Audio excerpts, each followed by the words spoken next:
નમસ્કાર મિત્રો, અહીં આગળ આપણે શું છે ચેપ્ટર 1નું કયો મુદ્દો જોવાનો છે? સમય સંખ્યા કેવી રીતે બને છે અને શા માટે બને છે. ક્લાસ નંબર 2 છે મિત્રો. તો ચલો શરૂઆત કરીએ. તો મિત્રો આ ક્લાસ નંબર કયો છે મિત્રો?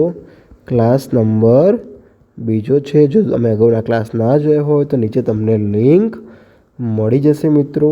નીચે લિંક મળી જશે. ના મળે તો મને વોટ્સઅપ નંબર છે, ત્યાં આગળ મને વોટ્સઅપ કરજો.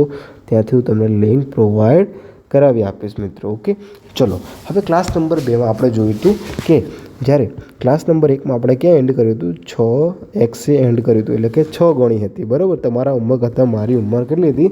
6 ગણી હતી. તો સૌથી પહેલાં આપણે આ 6xને ડિફાઇન કરીએ, એટલે કે 6xને છૂટું પાડીએ. શું કરીએ? છૂટું પાડીએ. બરાબર મિત્રો, ચલો તો 6xનો મતલબ શું થાય છે? આ 6xનો મતલબ શું થાય છે? બરાબર, હા. તો જે x શું છે મિત્રો? ચલ છે. શું છે? ચલ છે. જ્યારે આ 6 શું છે? સંખ્યા છે. શું છે? સંખ્યા છે, અથવા તો શું કહેવાય? ડિજિટ છે. શું છે? ડિજિટ છે. બરાબર, એટલે કે અંક છે.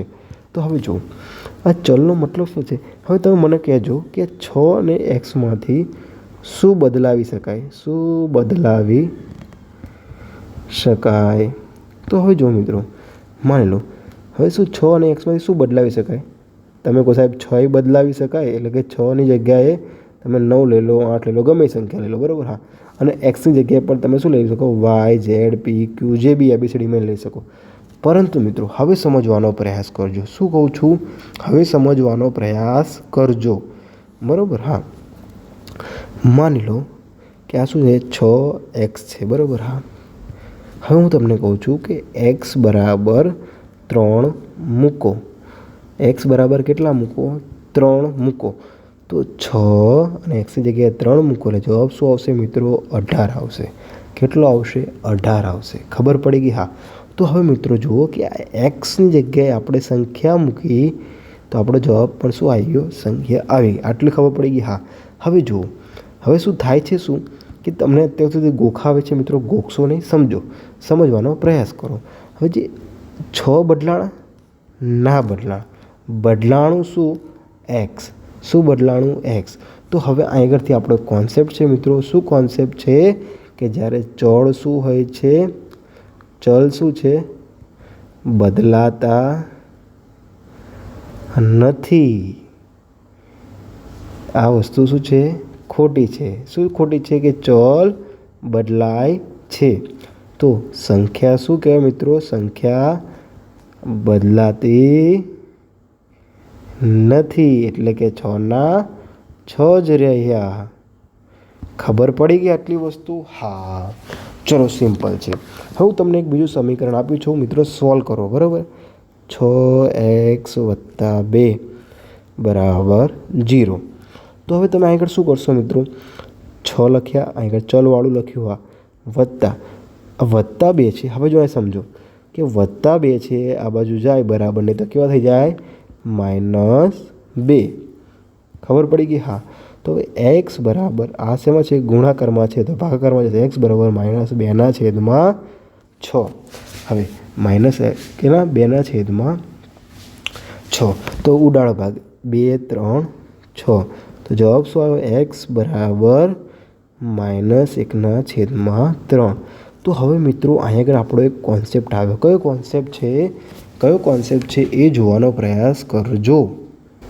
તો હવે જે આ જ કોન્સેપ્ટ આવ્યો, આ જ કોન્સેપ્ટ શું છે મિત્રો? સમય સંખ્યા છે.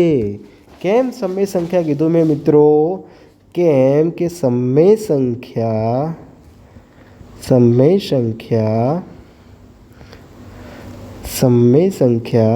બરાબર p/q, જ્યાં q ≠= 0. તો હવે મિત્રો જુઓ, આ p આવી ગયો. p બરાબર કેટલા છે મિત્રો? અહીંયા લખી શકાય p/3.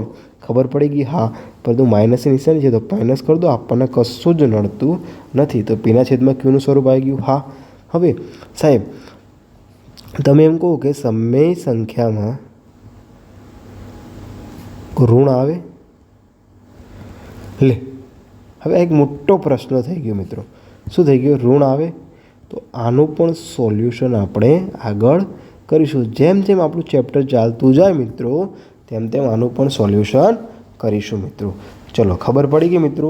હવે હું તમને થોડાક દાખલા આપું છું, સામાન્ય એવા દાખલા આપું છું, જેની તમારે ગણતરી કરવાની છે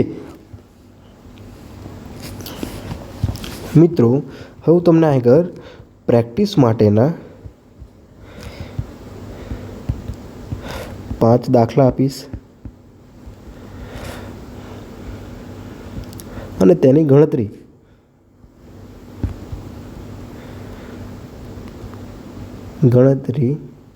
તમારે મને કરીને મારા વોટ્સઅપ નંબર છે મિત્રો 990 46 60 948 પર તમે વોટ્સઅપ કરી આપજો જો તમને ના ખબર પડતા હોય તો જ મિત્રો. ઓકે, ચલો હવે આપણે જોઈએ મિત્રો કે તમને 5 દાખલા આપું છું. ચલો, કે 3x + 2 = 0. ચલો, બીજો દાખલો છે 8x - 6 + 2 = -3. સમજવાનો પ્રયાસ કરજો. ગણતરી છે, બીજું કશું જ નથી મિત્રો. થોડુંક અઘરું, થોડુંક સહેલું, એવી રીતે જ આપણે શીખવાનો પ્રયાસ કરીશું મિત્રો. તો 2x - 2x + 2x +